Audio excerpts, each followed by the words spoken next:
வணக்கம். தேசம் சிறப்பு செய்திகளுக்காக நான் உங்கள் ரேவதி குணாலன்.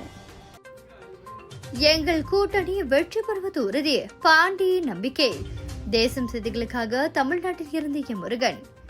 தேசிய ஜனநாயக கூட்டணி அம்மா மக்கள் முன்னேற்ற கழகம் காரைக்குடி சட்டமன்ற தொகுதி வெற்றி வேட்பாளர் தேர் யோகி பாண்டி போட்டியிட்டிருக்கிறார்.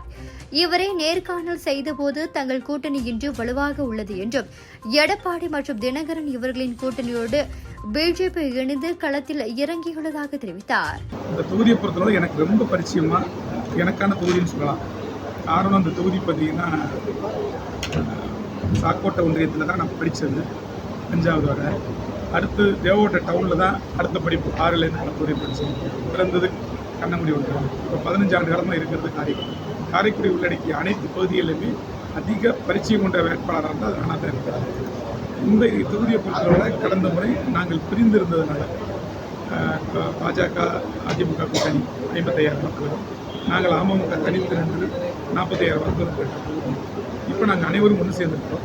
அது மட்டுமல்லாது திமுகவுக்கு இருக்கக்கூடிய மிகப்பெரிய எதிர்ப்பலை அதுக்கும் கூடுதலாக எங்களுக்கு சேரும். அப்படி இருக்கும்போது மிக பிரமாண்டமான வாக்குகளில் நாங்கள் ஜெயிப்போம். அது எந்த அது ஜனநாயக நாட்டில் யார் வேணாலும் கட்சி ஆரம்பிக்கலாம், யார் வேணாலும் தேர்தலில் நிற்கலாம்.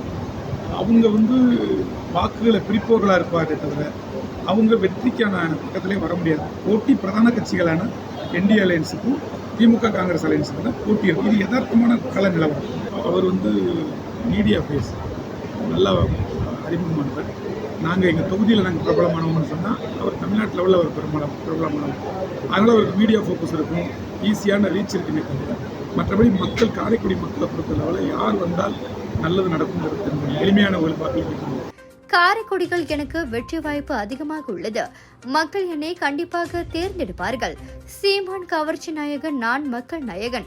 மக்களோடு மக்களாக களமிறங்கி அவர்களின் தேவைகளை உணர்ந்து சேவையாற்ற தயாராக உள்ளோம். மக்கள் எனக்கு பொன்னான வாய்ப்பை வழங்குவார்கள். எங்கள் வெற்றி உறுதி என பாண்டி நம்பிக்கை தெரிவித்தார். இந்த 5 ஆண்டு கால ஆட்சிக்கு முன்னால மக்கள் என்ன வேணாலும் நினைச்சு வாக்களிச்சிருக்காங்க. அம்மாவின் ஆட்சி சொல்ல வேண்டியதில்லை, எவ்வளவு பெரிய பொற்கால ஆட்சிகள். அதை தொடர்ந்து அவருடைய ஆட்சியில் வெறும் பெரிய குற்றம் சொல்கிற அளவுக்கு எதுவுமே இல்லை. எங்கே போய் கேட்டீங்கன்னாலும் ஒன்றுமே சொல்ல முடியாதவங்க, எதிர்த்தரப்பாக பேசுகிறவங்க கூட எதிர்ப்பாக எங்களை பேசிட்டு கூட, அதாவது சித்தாந்த ரீதியாக கொள்கை ரீதியாக திராவிட கட்சிகளுக்கு எதிர்ப்பா அல்லது அதிமுகவுக்கு எதிர்ப்பாக யாரோ ஒருத்தர் இருப்பாங்க இல்லையா, அவங்க கூட சொல்கிற வார்த்தை இந்த ஆட்சியும் உங்களாலும் பரவாயில்ல அப்படிங்கிற பேச்சு தான் இருக்குது. 2வது இப்போ சொல்லியிருக்க திட்டங்கள் அம்மா காலத்திலையும் சரி, அது அம்மாவுடைய ஆட்சியை தொடர்ந்த போதும் சரி, என்ன தேர்தல் அறிக்கை என்ன மக்களிடம் சொன்னாங்க அதை செஞ்சுருக்காங்க. இந்த ஆட்சி மாதிரி கிடையாது. அதே மாதிரி அவர் ஒரு சாதாரண விவசாய குடும்பத்தை சேர்ந்தவர். அவர் ஒரு ஏழை வீட்டிலிருந்து வந்தவர். அவருக்கு இந்த கஷ்டம் தெரியும். அதே மாதிரி நாங்களாம் ஒரு இல்லை, நாங்கள் இப்போ கூட்டணி சார்பில் போய் அவரை சந்திக்கிற காப்பு இருந்தாங்க, வாழ்த்துட்டார். அப்போ பார்க்குற எங்கள் மாவட்டத்தை சேர்ந்தவங்களே திருப்பத்தூர் மாநகரத்துக்கு இருந்தாங்க. அவங்கள எளிமையாக போய் போட்டோம், அவங்க மட்டும் தோட்டத்துலேருந்து போய் போச்சு பார்க்குறாங்க. அப்போ உங்களுக்கு மக்களுடைய சூழ்நிலையை எங்கேருந்து தெரிஞ்சுக்க முடியும்னா தொண்டன்ட்டு தான் தெரிஞ்சுக்க முடியும். அந்தளவுக்கு தொண்டனுக்கும் அவருக்கும் நல்லா பழகலாம். அதனால் அவர் அறிவிக்கிற திட்டங்கள் இப்போ அவர் கொடுத்துருக்க வாக்குறுதிகள்லாம் நடந்தே தீர்ப்பு. நடக்காத எதுவுமே அவர் சொல்லலை.